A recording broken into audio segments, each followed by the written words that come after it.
mai I pōtiki rua ki te toka a Taiao. Rere iho ki ngā tukemata o ka hungunu. Ngā reo irirangi o te Rāhiti. E rere ana ngā mihi kia koutou katoa ko tūhono mai ki tā tātou hōtaka e kia nei ko Kapu Tairawhiti o te Rāhina and Mātai o Ōmāhu tātou I tēnei ata. Nā te mea, ko Ngāti Kahungunu, kei te tāwharau, kei te manaaki I te hui a motu e kia nei ko te Hui Taumata I konei.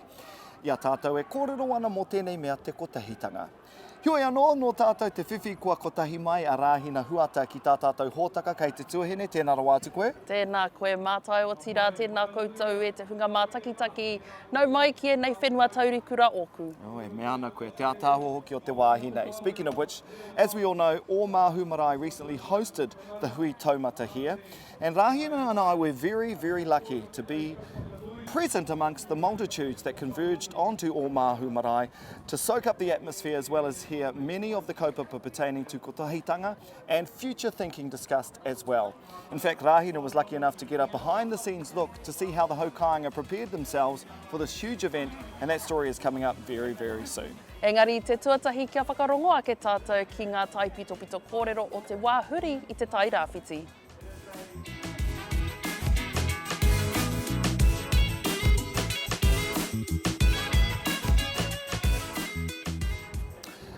Ko whakaingoatia ngā kapa whusupōro e rua tōmua I te tukinga nui whakaharahara ki Wainganui a Ngāti Porou East Coast me ngā weka o Tūranganui a Kiwa. Ka mutu he tukinga State of Origin tōna rite. Ka whakahaeretia I tēnei wā o te tau ia te tau. Mō te kapa kaupoi, toko rima ngā whetū maiangi o te kapa kua ara ake kia tākaro I tā rātou tukinga tuatahi mā te kapa.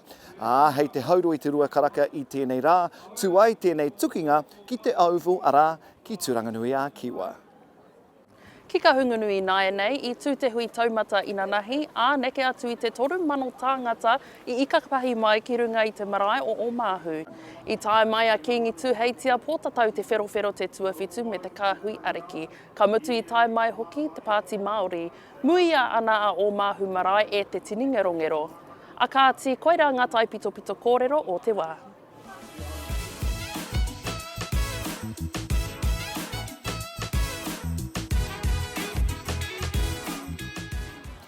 Nā e ai ki te kōrero ko te amorangi kimua ko te hāpai o ki muri. Ka tika hoki tēnei kōrero mō tēnei marae a tāhua o Ōmāhu I tā rātou mahi takatū mō te kaupapa nui tai oreore ko ka rangahia nei ko te Hui Taumata. He waimari e nōku I whai wāhi atu ki etahi o te hau kāinga nei o Ōmāhu, ia rātou e whakariterete ana mō te Hui Taumata. Nā reira, kia mātakitaki ake tātou. I'm Lawrence Hakiwai. I'm from Ōmāhu.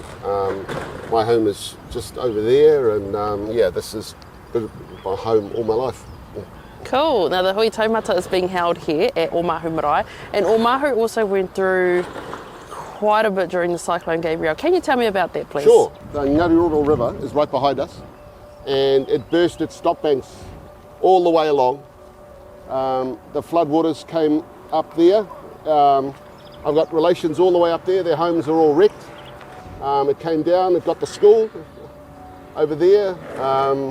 The school was destroyed and written off. There was a big breach just on the other side of the bridge, which came through here and hit the church, washed out a whole lot of graves. Yeah, it's really horrible. The floodwaters went all the way down. If you were to drive down that way, it's just home after home with either a yellow sticker or a red sticker on it. This place here, of course, got flooded.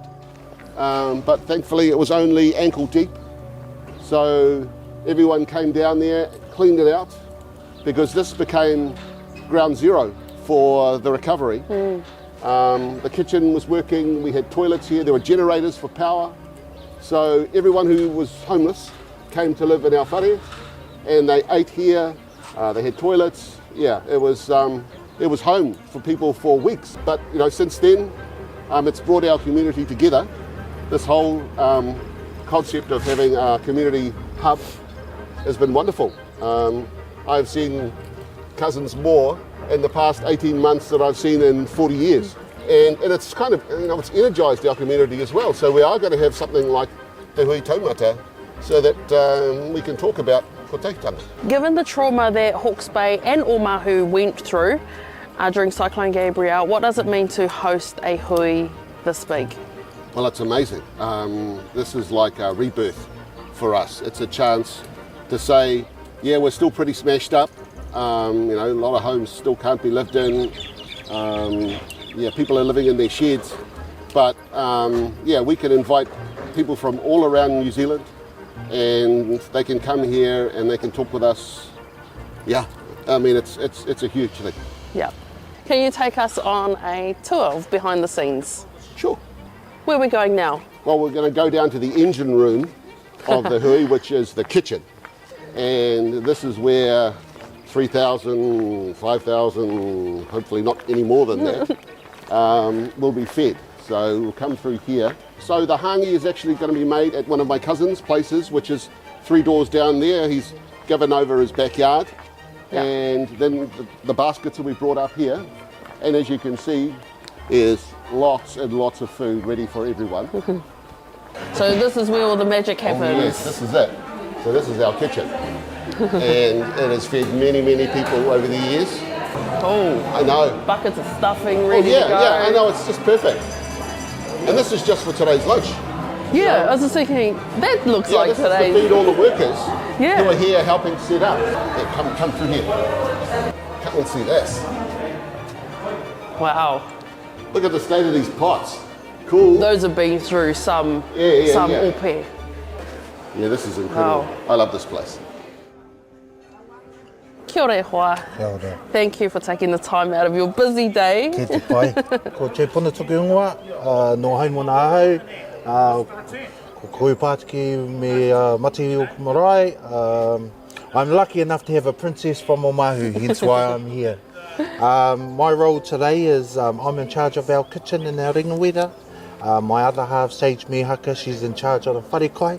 So between me and her, we're navigating between serving our Pākeke, kaumātua, serving to our main mess of manuhiri arriving, and also orchestrating hangis, delivering between two rōpū that have put their hands up to do that for us.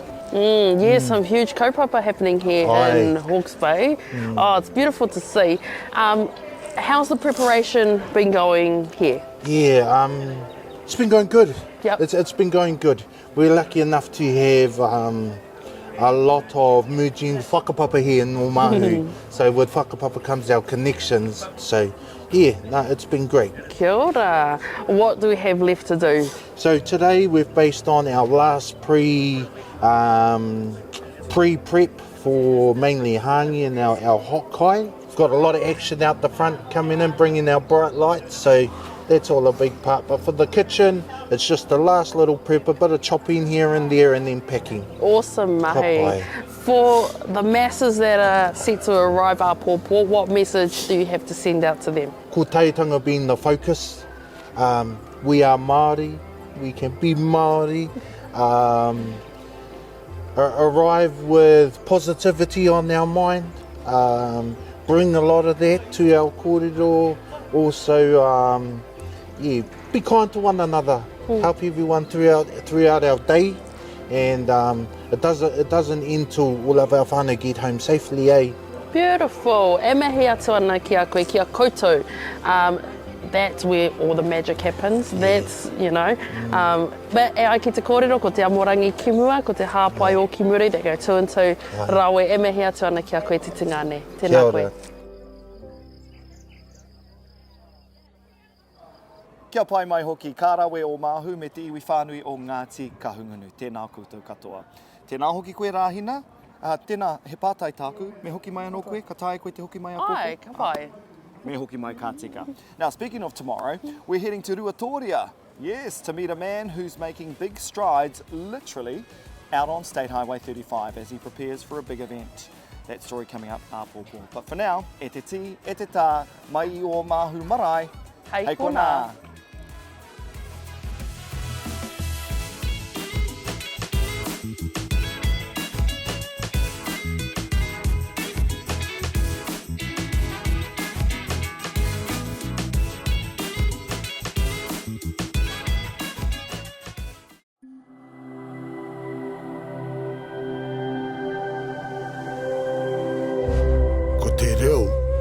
te take.